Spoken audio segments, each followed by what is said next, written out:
What's up? It's your boy, the Black Andy Cat. We're back.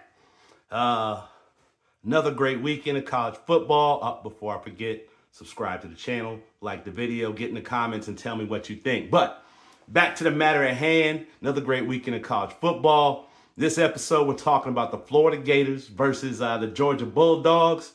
This went down pretty much, unless you were delusional as a Gator fan, this went down pretty much how you thought it would. Maybe you thought it would be a blowout. But it went down like we knew it would for the most part. The Dogs got that win.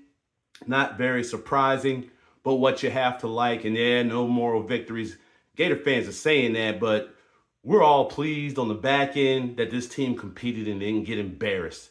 That was all we were really concerned about. At this point, we don't want to be embarrassed, right? We've getting beat by a rival. We've just been bludgeoned all season with rivalry games. But just didn't want to get embarrassed, get run off the field. The Gators fought. They were in it till the final minutes of the game, final 2 or 3 minutes of the game. Gators had a chance to win that. So better than a lot of us thought might be the case. Still didn't get the win, which leaves us where we were before. Nothing changed. We knew this. Billy Gonzalez did what he had to do. The offense looked a little better, right? They actually adjusted. Listened to Billy Gonzalez's halftime interview coming out the locker room, talked about adjusting. That was refreshing because that didn't happen in the Billy era. That didn't happen, in the Billy Napier era, okay? In the Billy G era, actually adjusted coming out of halftime offensively, and the team came out and they showed it. They came out and they competed. So what that tells you is that probably did the right, well, we knew that, right? But it reaffirms the fact that the Gators did the right thing in getting rid of Billy Napier. That's just bottom line. The team looked better. They had more fire. There was more fight in the team. It looked different. It looked different even if the outcome was the same. It was a little different in terms of they were competitive throughout the whole game. They just couldn't get it done. So here we are now. It's back to Lane Watch right until next week. Seems like in between games, all Gator fans and all the Gator podcasts talk about is when's Lane getting here, and if he doesn't come, what are some of the other options? But for the most part, it's all about coaching carousel till we get to the game. Then Friday we start thinking about the game that's up there and can the Gators get that done. So it's on to Kentucky. But let's talk about the Florida-Georgia game and my 3 things, Black Andy Cap's 3 things about the Florida-Georgia game. Thing number 1. This is the team we thought we had. No, not saying gonna lose, not what we thought we had coming in. This is the team we thought we had coming into the season. A team that could compete, a team that was tough, a team that could go on a field with a number 5 team and compete, right? So if the Gators had been good, right? If the Gators, we all thought that potentially the Gators might be coming into this game with 1 loss or maybe undefeated, right? You come in, you lose this game, it's not as big a deal as it is now, right? Well, it would have been a big deal, but it wouldn't have been what it was. So this is the team we thought we had coming in. Team with talent, team that could compete with really good teams, with top 5 teams in college football that could go out there and get it done. We saw some of that. We saw Trey Wilson made a reappearance due to injury, right? And there's a whole bunch of injuries, as always, with this Gator team. Somebody explain to me why the Gators, I guess it happens to every team, they say, but it always seems to happen to the same people on this Gators squad, right? Dallas Wilson's hurt, right? So, BB3 goes down. So it's the same old, but Trey Wilson filled the gap. And so we saw some talent. Defensively, we saw the talent that we've seen all season, right? They came out and they played. They gave up that first drive, but after that, they were tough, like they've been all season. They've been tough all season. Let us down a little bit in the end, but to me, didn't really let us down, okay? They didn't really let this Gators. They kept the Gators in the game when they needed to keep the Gators in the game. They just didn't make the stop they needed to make. And I'll talk about it in a few seconds here, but at the end of the day, you got to get some things done, right? On the previous drive, when you're up by 3, you got to go up by 10. You got to get that touchdown. I'm not upset with Billy G deciding to go for it on 4th down.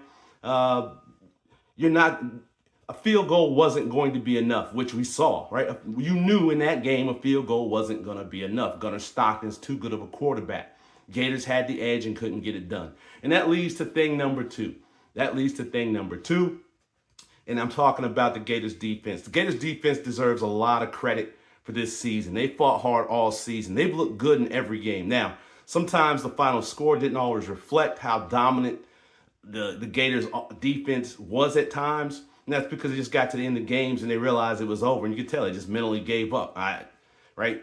Not saying that this is a team full of quitters, but at some point you get to realize, man, I'm beating my head against the wall. Nobody's going to go through that week in and week out against good teams. You're putting it out there. You look at Miami, you look at Texas A&M, look at all those games, right? The Gators were in those games up until late in the fourth quarter, and then just finally, you could tell it just the will was broken because the defense realized there's no way this offense is going to be able to keep us in this game, and even when we stop this team, right? So, let's give the defense the kudos they deserve. Miles Graham was a beast all season, right? Really proud of this Gators defense. They were who we thought they were. They were a little weak in certain areas, but they fought that off and they competed all season. Thing number three, and everyone keeps talking about, well, if we get a new coach, what's going to happen with DJ Lagway? Are the Gators going to be able to keep DJ Lagway on the squad? My response to that is I don't care. Okay, if DJ goes, DJ goes. Because here's ultimately what I believe. DJ's not the guy for the Gators. He's not the guy to get it done. Yeah, I just said that. And here's why I say that. Let's go back to those game situations that I was talking about in thing number one, right? On your third down, he's trying to make the run. Just a weak run, right? He said it the announcer said it in the game. DJ has terrible footwork. Go back to 2-3 episodes ago when I talked about the Gators. I said that 3 weeks ago.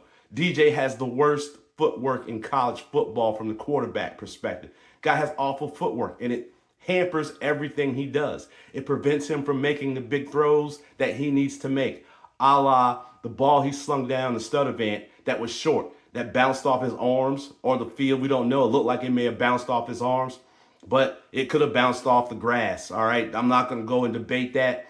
I thought it was a good catch, but I can see why it was ruled incomplete. But why does that ball even hit the ground? He was wide open. DJ, all he has to do is set his feet and sling it. That guy goes in for a touchdown. Gators are up by 10 points, and they probably win that game, right? So at the end of the day, DJ's just not the guy. Look at every clutch moment in that game, and DJ had the ball, and he just didn't come through for the Gators. That's just how it is, all right? He's not a clutch guy. His skill set, his fundamentals just aren't good enough, all right? And so, well, he can get better. He was hurt. Fundamentals are things that you build from the time you're a shorty, right? Those are things that you build from Pop Warner on up. And his fundamentals are just awful, all right? His fundamentals, his footwork, and I'm not repeating what, again, go back. I said this was 3 weeks before this guy said it on TV that his footwork was awful. He can't make the throws he needs to make in big-time games. All right, so you're always going to come up short. You're always going to come up short. Even on the 4th and 4, all right, when he threw the ball and it almost got intercepted. Abrams was behind that receiver wide open. He makes the right decision there, throws the ball to the right receiver. He's walking into the end zone, but he can't because he can't get his feet set. He can't make the reads. He panics, right? He can't function in the pocket because his footwork is so bad. And then he doesn't have the arm talent. Sorry. I'm not dumping on DJ. I'm just telling the facts here. You asked, I'm telling you. If DJ's going to stay? My answer to that is I don't care. If he leaves, he leaves. I believe whoever comes in is going to bring their own quarterback. Here's what I really want to know. I want to see Tramel Jones. I don't know if they're trying to save his redshirt season because he's already played a game. But sometime before the end of this season, I want to see Tramel Jones on the field in real game action going against a real defense because I think he's a better quarterback. His fundamentals are better. Okay, with a better quarterback, you win that game. Gators are 2 for 11 on third downs.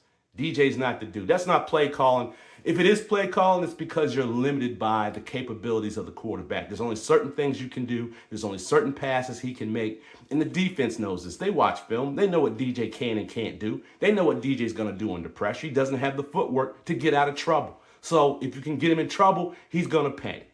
So that's what I'm talking about here. Gators versus the Georgia Bulldogs. Quick reaction. Tough one. It's back on to Coach Watch until Friday when we start talking about football again. Remember, subscribe to the video. Subscribe to the channel, like the video, jump in the comments, tell me how you feel. This is your boy, the Black Andy Cap. Till next episode, Peace.